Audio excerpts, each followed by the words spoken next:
दोस्तों, एक होता है पढ़ना और एक होता है ध्यान से मन लगाकर पढ़ना। क्योंकि पढ़ना तो हम उसको भी बोल सकते हैं जब घंटों तक किताब सामने खुली हो और हमारा ध्यान कहीं और हो।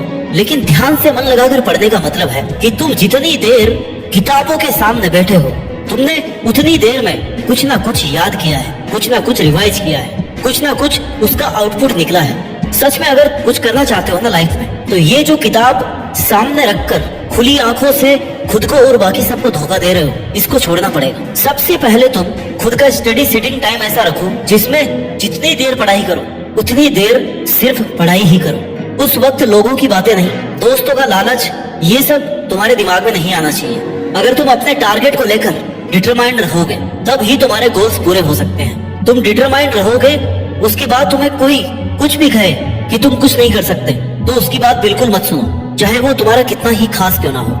क्योंकि अगर तुमने खुद ठान लिया है ना कि तुम्हें ये करना है, तो फिर कोई माई का लाल तुम्हें वो अचीव करने से नहीं रोक सकता, बशर्ते तुम्हारी मेहनत होनी चाहिए। किसी की भी नेगेटिव बातों पर ध्यान मत दो। तुम्हारा काम है लगातार पढ़ाई करना, अपने गोल्स के लिए, अपने करियर के लिए, अपने फ्यूचर के लिए, बस उसके लिए मेहनत करते रहो। जिस दिन मन हारने लगे ना, उस दिन अपने आप से पूछना कि तुमने स्टार्ट क्यों किया था। अगर तुम्हारा कोई सपना है ना, तो उसे पूरा करने के लिए अपनी पूरी जी जान लगा दो। जो लोग खुद कुछ नहीं कर पाते ना, वो दूसरों को नीचे गिराने की कोशिश करते हैं, क्योंकि उन्होंने कभी स्ट्रगल नहीं देखा। जिन्होंने संघर्ष देखा है और किया है, वो कभी भी तुम्हें कोई नेगेटिव कमेंट नहीं देंगे। तुम्हारे दिमाग में बस इतना ही होना चाहिए कि जो चाहिए उसके लिए मेहनत करो, हासिल करो उसको, बस बात खत्म। इधर उधर की कोई बातों पर तुम्हारा ध्यान नहीं जाना चाहिए। किसी भी एग्जाम में टॉप रैंकर बनना कोई इम्पॉसिबल टास्क नहीं है, बस हमारी कोशिश ही ऐसी नहीं होती कि हम टॉपर बने। इसलिए लगातार बिना रुके थके अपने टारगेट को बिना भूले अगर मेहनत करनी है, खुद का एक रूटीन सेट करना पड़ेगा, खुद को एक टाइम टेबल में बांधना पड़ेगा, खुद को डिसिप्लिन रखना पड़ेगा। उसमें सबसे पहला काम है, तुम जहाँ पढ़ रहे हो वो जगह पढ़ाई के लिए सूटेबल हो। आपकी पढ़ाई आपकी सराउंडिंग पे डिपेंड करती है, इसलिए सही जगह का, सही डायरेक्शन का होना बहुत जरूरी है। पढ़ने के लिए अच्छे एनवायरनमेंट का होना बहुत जरूरी है। और अगर तुम अपनी पढ़ाई बहुत भीड़ भाड़ वाली जगह, शोर शराबे वाली जगह कर रहे हो ना, तो आपका ध्यान डाइवर्ट होना एक नॉर्मल बात है। इसलिए जिस टेबल चेयर पर आप बैठ करके पढ़ाई करते हैं, वहाँ सिर्फ और सिर्फ आपकी किताबें और सामने की दीवार पर लिखा हुआ आपका टारगेट होना चाहिए, जिससे तुम उसे भूल ना पाओ। क्योंकि हमारा माइंड हमें बहुत जल्दी कंफर्ट जोन में डाल देता है। वो तुम्हें ये भी कहेगा कि भाई सो के पढ़ ले, बेड पे चल के पढ़ ले, कंबल ओढ़ के पढ़ ले। लेकिन तुम्हें अपने आप को इस चीज के लिए प्रिपेयर करना है कि अगर मैं इस जगह से हट के दूसरी जगह बैठ करके पढ़ूंगा ना, तो मैं सिर्फ किताब खोल के बैठा रहूंगा, टाइम वेस्ट करूंगा। खुद को हार्ड वर्क के लिए प्रिपेयर करो। खुद को जब थोड़ा बहुत कष्ट मिलेगा ना, तो ही पढ़ाई हो पाएगी। आराम में तो आराम ही आराम है बस। दूसरी बात, अब आप पढ़ाई करते हो तो बैठ गए हो, नेक्स्ट जो बात है ना, वो ये है कि तुम्हारे पास पूरे दिन का, पूरे महीने का, पूरे साल का टारगेट होना चाहिए, उसका एक शेड्यूल होना चाहिए। तुम्हारे पास टाइम टेबल होना चाहिए कि तुम्हें कितने दिन में क्या कवर करना है। जब तक तुम्हारे पास टाइम टेबल नहीं होगा, तब तक तुम्हारे माइंड को पता नहीं पड़ेगा कि वो यहाँ टेबल चेयर पे क्यों बैठा हुआ है। इसलिए एक सही एनवायरनमेंट के बाद एक अच्छा और सही टाइम टेबल होना बहुत जरूरी है। टाइम टेबल ऐसा ना हो कि वो आपको स्ट्रेस में डाल दे। टाइम टेबल ऐसा हो कि आपकी बॉडी, आपका माइंड आराम से उसे कवर कर सके। बोझ मत डालना अपने माइंड पर, क्योंकि बोझ से, स्ट्रेस से चीजें फट जाती है, दब जाती है, तो वो आउटपुट नहीं आ पाता जो आपकी असली पावर है। इसलिए इजी वे में अपना टाइम टेबल बनाकर खुद को छोटे छोटे टारगेट्स दो, जिससे कंटिन्यूटी बनी रहेगी। कंटिन्यूटी का होना बहुत जरूरी है। एक बार छूट गया तो बस पीछे छूट गया, फिर दोबारा जीरो से शुरू करना बहुत मुश्किल होगा। बात नंबर 3, एनालिसिस।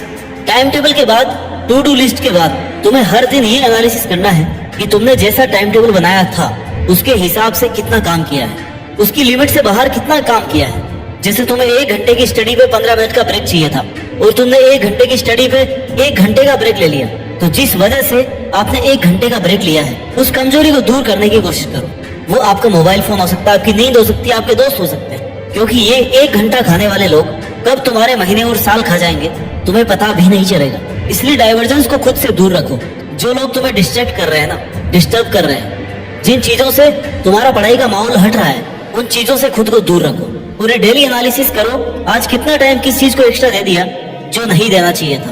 बात नंबर 4, बी डिसिप्लिन। आपको जिंदगी में यह चुनाव करना है कि आप अनुशासन की कीमत चुकाएंगे या अफसोस की। क्योंकि अगर तुम्हें लंबे समय तक मेहनत करनी है ना, तो अपनी लाइफ में डिसिप्लिन का होना बहुत जरूरी है। डिसिप्लिन आपका रूटीन फिक्स रखता है, आपके माइंड को भटकने नहीं देता। खुद को जितना ज्यादा डिसिप्लिन रखोगे उतने ही आउटकम अच्छे आने के चांसेस है। तुम खुद के लिए डिसिप्लिन नहीं रहोगे ना, तुम खुद के लिए थोड़ा रेस्ट्रिक्ट नहीं रहोगे, तो कोई भी तुम्हें डिस्टर्ब कर देगा, कोई भी कहीं पे भी ले जाएगा, बात कर लेगा। इसलिए अपने खाने पीने, सोने और पढ़ाई करने के लिए वेल डिसिप्लिन्ड एनवायरनमेंट होना बहुत जरूरी है। The speed of your success is limited only by your dedication and discipline. खुद से वादा करो कि मैं पढ़ाई के समय मात्र पढ़ाई में ध्यान दूंगा और कुछ भी नहीं करूंगा। पढ़ाई को आनंद समझकर पढ़े, ना कि बोझ के जैसे। बात number 5, be honest, be grateful. अपना सपना जीतना मुश्किल होता है, नामुमकिन नहीं।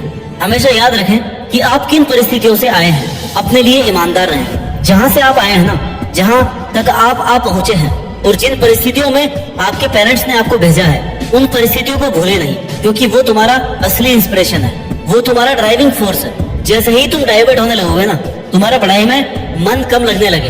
तुम्हें इन चीजों को याद रखना चाहिए कि यार मेरे घर वाले आज के दिन सुबह 4 बजे उठकर खेती का काम कर रहे होंगे और मैं 8 बजे तक आराम से सो रहा हूँ। इन चीजों को याद करने से तुम्हें अपने आप इंस्पिरेशन मिल जाएगी कि यार मुझे पढ़ना चाहिए, मेरे लिए ना सही कम से कम अपने घर वालों के लिए। इसलिए कभी भी अपनी परिस्थितियों को, अपने परिवार के बैकग्राउंड को ना भूलें, क्योंकि आप कितने ही आगे पहुंच जाएं, अगर आप अपनी जीरो वाली पहचान, जब आप कुछ भी नहीं थे, अगर आपने वो पहचान ही भुला दी तो आप आगे नहीं बढ़ पाएंगे।